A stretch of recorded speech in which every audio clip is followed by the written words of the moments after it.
Dear friends of the planet, all protocol observed. As Emmanuel Macron said, we are not yet winning the war on climate change, and that is the defining challenge of our times. The Paris Agreement laid the basis for ambitious action, but we know that current commitments will not get us there. Every day, in every region, the front pages are dominated by weather-related disasters: storms, floods, droughts, fires. My recent visit to Barbuda and Dominica was truly heartbreaking and eye-opening. Climate change is moving much faster than we are. Atmospheric levels of carbon dioxide are higher than they have been for 800,000 years. Alarmingly, this year saw the first increase in CO2 emissions in the last 3 years. And the past 5 have been the hottest period on record. We are in a war for the very existence of life on our planet as we know it, but we have an important ally: science and technology. First, because what is happening is exactly as science has predicted. Second, technological progress has already exposed the falsehood that responding to climate change is a threat to the economy. The cost of renewable energy is plummeting. All around the world, cities, regions, states and territories are taking climate action and setting their own ambitious targets. Thousands of private corporations, including major oil and gas companies, are taking their own action. Green business is good business, and we are seeing new industries, new markets, healthier environments, more jobs. And the message is simple: those who fail to bet on a green economy will be living in a grey future. That means much greater ambition by governments, civil society, the private sector, and the world of finance.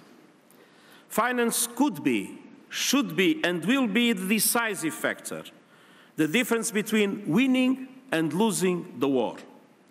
Finance, in its very nature, is forward-looking, and we must make sure that it works not only for profit, but for the future of the people and the planet. Finance is not scarce. Today's global financial system is awash with funds. Tens of trillions of dollars are earning low or even negative interest rates. But the opportunities for productive and profitable low-carbon, climate-resilient investment are vast. Renewables are now cheaper than coal-powered energy in dozens of developed and developing countries, creating the basis for sustainable energy for all. And it's also a fact that fossil fuels remain heavily subsidized, meaning we are investing in our own doom. I have heard it said that the Stone Age did not end because we ran out of stones. We don't have to wait to run out of coal and oil to end the age of fossil fuels. We need to invest in the future, not the past. We need policymakers and central banks, stock exchanges, pension funds, rating agencies, and all financial actors to align investments with the needs of climate action and sustainable development. Mesdames et messieurs, comme je l'ai dit, Ladies and gentlemen, as I said, the funds are not lacking, it's trust that's lacking.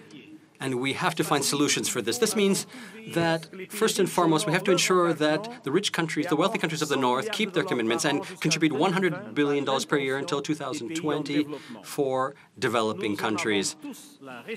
We all have to shoulder this responsibility. This means that the Green Climate Fund should become an effective and flexible tool, especially for the most vulnerable countries, such as the small island countries and the least developed countries. These two conditions are indispensable to create trust between developed countries and developing countries. And developing countries are not responsible for the problem that they have to face now, and so it is only justice that developed countries should help them in this struggle. But states won't reach these goals on their own. Private capital is essential. We have to build trust and reduce risk and use available resources and find innovative financing methods such as green financing whose viability and success are already tangible realities.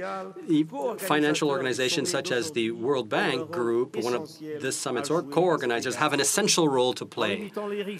By limiting risk, they can encourage investment in projects that contribute to the fight against climate change. Governments must continue to create a favorable environment, and we see movement today. There are more than 1,200 laws on the climate in more than 60 countries. The carbon pricing already concerns 13% of the global GDP. We have to be more ambitious as we were in the framework of the Paris Agreement. I call on all governments and all stakeholders to go even further. The climate train will not waste for us. It is boarding now. There's no plan B. Thank you.